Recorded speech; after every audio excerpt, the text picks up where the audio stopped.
Good evening, YouTube. We finally took the hood off. We're getting around to taking the old engine out now.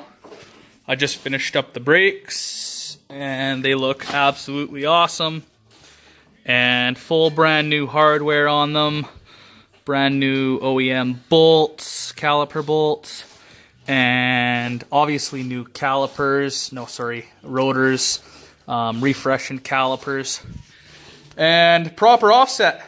So I now do not have to run these guys, which is awesome because I hate having to run those. Before, the SSR wheels wouldn't clear, so I had to run a small spacer. I do not have to anymore. We're taking the engine mounts off right now. Gonna drop the car, move it back, and then take everything out hopefully tonight. And I don't know if I showed you in my video already. I think I did, but I got, in the last video, I got TRD engine mounts going in this thing. Basically want to refresh the whole damn car. I got a brand new Toyota rack going in, so it's going to be like a brand new car. So stay tuned for part 3. Guys, she is ready to come out. We're just getting the engine hoist aligned. Getting the chain ready. Ran into just a couple hiccups. You're catching somewhere on the bottom there, it sounds like. Yeah? Awesome. So we'll have to lift it up just a tad. Yeah. What are you rubbing on? Looks like a K-frame. Yeah, okay, we don't want to do that. Yeah. Yeah, okay, so we're gonna have to lift it a bit. Anyway, so we had to take the coolant hoses off, which I'm reusing. What else do we have to do on this side? Well, obviously engine mount, trans mount, and then we had to take the clutch off. We forgot about that, and we took the trans mount off before that. There's no light down there, but trust me, there is a slave cylinder down there. Yeah, so we're ready to pull. So stay tuned. All right, YouTube fam, she's pretty much out. We're gonna have to watch the clearance as we pull her out because the tranny's coming with it. Little hiccups along the way. There was a ground wire in there. We left the AC on. That's gonna be a pain in the ass. I don't know what I'm gonna do with that yet. There was some wiring up here, just little shit. Tranny fluid's puking everywhere right now, but as you can see, she's good to go for the most part. Just gotta watch the front end here because I don't want to damage the car any way, shape, or form, right? So, yeah, stay tuned until she's out of here.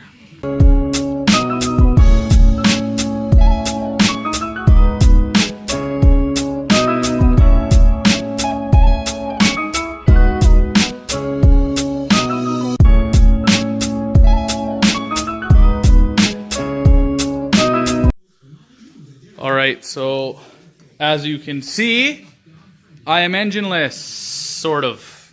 Got 2 of them, 3 of them, but it's out, and that's what matters. So the only damage I incurred on the way out is this guy was hung up on something, so the bracket kind of bent, not really, but like that'll be easy enough to bend back. What else? Nothing really. It was pretty simple pull. We're going to get this guy on an engine stand. Probably not today, but it's probably going to get torn down and everything before that is actually installed because it was leaking oil somewhere and I want to know where and why. This guy's going to come off tonight. We're going to pull the tranny. Let the tranny just chill. Get the engine ready to go on a stand. And go from there. So there's my little valves. A little bit of seepage there on the valve stem seal. Oh yeah, you can see it. This thing needed valve stem seals, which I just gave to my cousin for free. So I'm gonna rebuild this guy and put it in something cool because it was awesome for me for 4 years. Just took all the abuse. So I'm going to go over it with a fine comb, put a TT head gasket on it, which maybe I have one. No, there's no way. It's way too thin. And yeah, put it in something, clean it up nice. And that's the plan for this guy. Then that bad boy is going in the car. And hopefully be a decently heavy hitter of a Supra when it's done. So, I know I didn't get a ton of footage this time around, but it's out, and that's what I wanted episode 3 to be, was this guy coming out. It's out. We're going to clean up the engine bay huge. It's fairly greasy under there than I like, but that's what happens, right? You're running an engine that's magically leaking oil somewhere, so your shit's going to get dirty. But I'm going to conclude the video right here because I'm getting pretty interested in this thing right now. So as you can see, it's just like right clean. Where's that coming from? Anyway, as always, guys, I hope you enjoyed the video, or lack thereof video.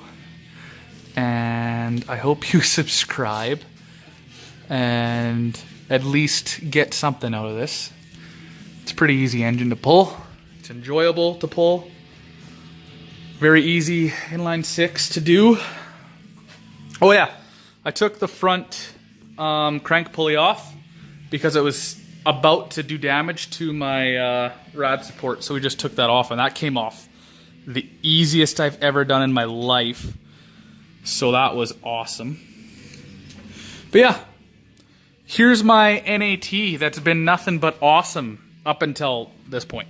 Anyway, because I just think it's started to hate life because of the oil leak down there. So, as always, give the video a thumbs up, like the video, and subscribe. All right? Peace!